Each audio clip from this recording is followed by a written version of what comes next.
Assalamualaikum warahmatullahi wabarakatuh. Mata kuliah kita hari ini adalah alat penukar kalor ya.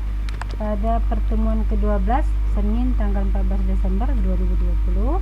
Adapun pokok bahasan pada pertemuan ke-12 ini adalah metode efektivitas MTU ya. Nah, jika temperatur sisi keluar APK baik itu sisi fluida panas maupun fluida dingin tidak diketahui, maka metode efektivitas MTU dapat digunakan untuk mengeliminasi penggunaan solusi metode iterasi ya. Metode ini dikenalkan oleh W. Case dan A.M. London ya. Metode tersebut rumusnya adalah nilai efektivitas, rumusnya seperti ini, sama dengan Q aktual dibagi Q maksimum ya, dimana Q aktual adalah laju perpindahan kalor aktual. Jadi MCPdT fluida dingin sama dengan MCPdT fluida panas ya, atau kapasitas panas fluida dingin dikali temperaturnya, perbedaan temperatur, sama dengan kapasitas panas fluida panas dikali perbedaan temperatur ya. Nah, sedangkan Q maksimum itu adalah laju perpindahan kalor maksimal, sehingga rumusnya adalah C minimum dikali TH in dikurang TC in ya, dimana C minimumnya adalah harga terkecil dari CC atau CH ya. Nah, C minimumnya sama dengan CH sama dengan MH kali CC jika CH nya lebih kecil dari CC. Jadi kapasitas panas fluida panasnya lebih kecil dari kapasitas panas fluida dingin. Nah, C minimumnya sama dengan CC sama dengan MC kali CC jika kapasitas fluida dinginnya lebih kecil dari kapasitas fluida panas ya. Maka persamaan efektivitasnya tadi menjadi CC ya, jadi kapasitas panas fluida dingin kali perbedaan temperatur dibagi C minimum THN dikurang TCin sama dengan kapasitas panas fluida panas kali perbedaan temperatur dibagi C minimum THN dikurang TCin ya. Nah, ini sama ya, efektivitas sama dengan kapasitas fluida dingin dibagi C minimum THN min TCin sama dengan kapasitas fluida panas dibagi C minimum THN min TCin ya. Keefektifan APK dapat juga dibuat dalam fungsi rasio kapasitas kalor dan MTU. Jadi efektivitasnya sama dengan fungsi MTU, C ya, kapasitas sama dengan fungsi MTU C minimum dibagi C maksimum. Sedangkan jumlah satuan perpindahan panas atau MTU itu rumusnya adalah U kali A dibagi C minimum ya, atau sama dengan UA per C minimumnya adalah M kali C yang minimum ya, sama dengan UA per C minimum.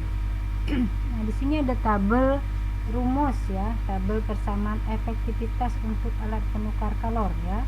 Jenis pipa ganda untuk aliran searah, rumus efektivitasnya ini ya. Untuk aliran berlawanan arah, rumus efektivitasnya ini ya. Untuk sel N-tube jenis APK sel N-tube 1 lintasan sel 246 lintasan tube, rumusnya ini ya. Sedangkan untuk APK aliran silang atau aliran tunggal, kedua fluida tak campur, rumus efektivitasnya ini. C maksimum campur dan C minimum tak campur, rumus efektivitasnya ini ya. C minimum campur dan C maksimum campur, rumus efektivitasnya ini. Sedangkan untuk semua alat APK dengan C sama dengan 0, maka rumus efektivitasnya ini ya. Nah, sekarang ada tabel persamaan MTU untuk APK ya. Jenis APK pipa ganda aliran searah, rumus MTU nya ini. Untuk APK aliran berlawanan pipa ganda aliran berlawanan arah, rumus MTU nya ini.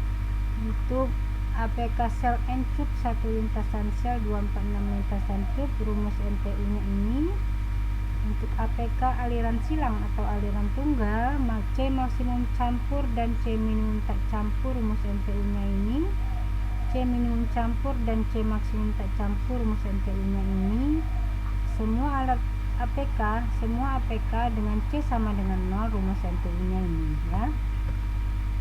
Nah, di samping kita menggunakan ini kan kita menggunakan rumus ya, atau secara analisa untuk mencari harga efektivitas dan harga NTU.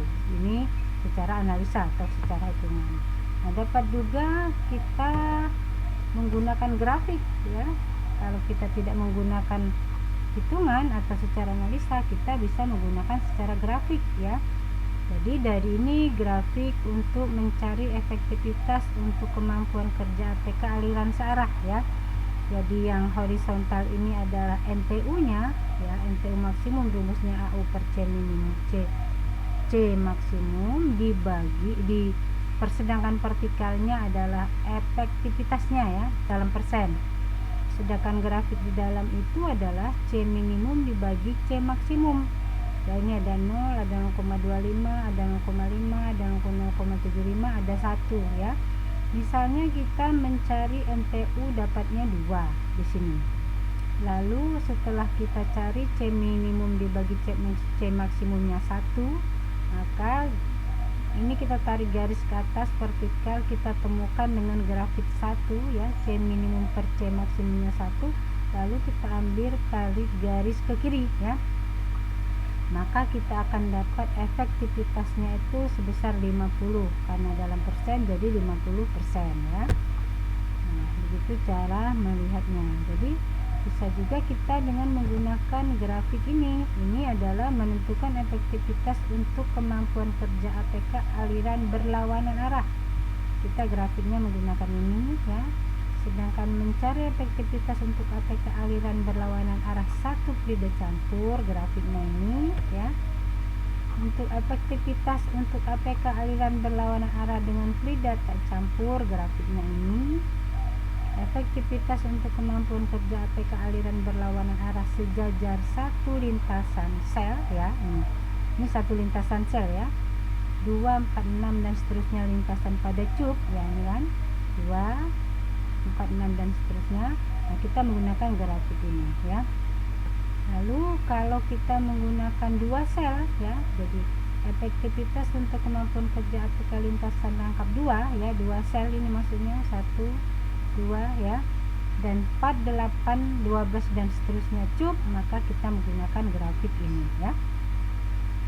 Nah, demikianlah cara menentukan efektivitas, boleh menggunakan perhitungan, boleh menggunakan dengan grafik ya. Mudah-mudahan mahasiswa paham dengan apa yang saya jelaskan. Demikianlah, wabillahi taufiq wal hidayah. Wassalamualaikum warahmatullahi wabarakatuh.